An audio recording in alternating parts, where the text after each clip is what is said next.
हरियाणा वाले से दोस्ती। एक बार की बात है, यूपी के दो लड़के अपने परिवार वालों की प्रताड़ना के कारण घर छोड़कर भाग जाते हैं। प्रतिदिन के ताने सुन सुन के वे बोर हो चुके थे। फिर उन्होंने इस समस्या से निदान पाने के लिए घर छोड़कर भागने का रास्ता सोचा। रात का समय था, वह रेलवे स्टेशन पर पहुंचे।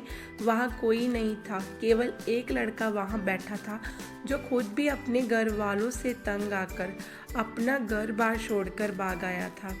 वह दोनों भी उसी के साथ जाकर बैठ गए। एक दूसरे से बातें करने के बाद उन्हें पता लगा कि वह लड़का भी अपना घर छोड़कर हरियाणा से भाग आया है। अब तीनों एक ही कश्ती पर सवार थे।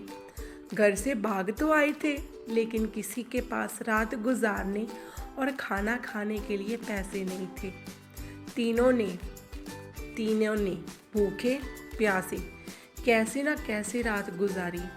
सुबह होते ही वे खाने के लिए लोगों के घर घर जाकर मदद मांगने लगे, लेकिन हर कोई उन्हें ये कहकर भगा देता, इतने हट्टे कट्टे हो, फिर भी कमा नहीं कर खा सकते। भीख मांगने आ गए। उन्होंने कई घरों के दरवाजे खटखटाए, लेकिन सभी का यही जवाब था। यूपी वाले लड़के में से एक का आइडिया आया। उसने कहा, हमें कोई भी ऐसा खाना नहीं देगा, इसके लिए एक योजना बनानी होगी। बाकी दोनों ने पूछा, क्या योजना है?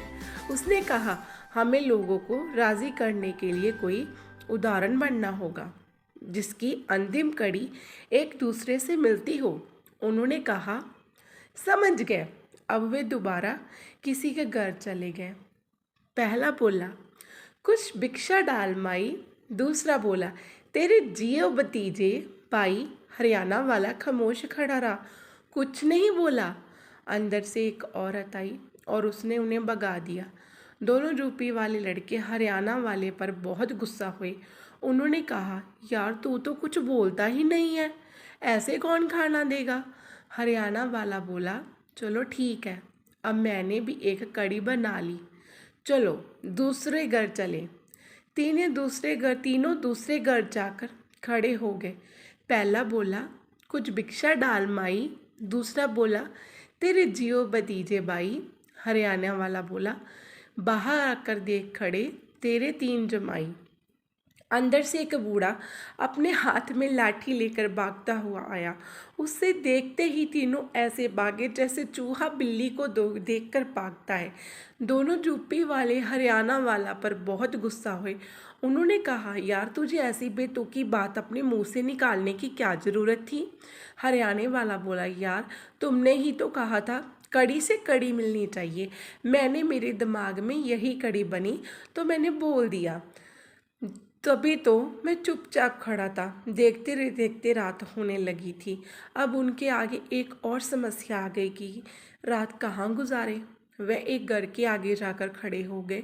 तीनों को खड़ा देख एक आदमी घर से बाहर आया। आदमी, हाँ बोलो, क्या समस्या है?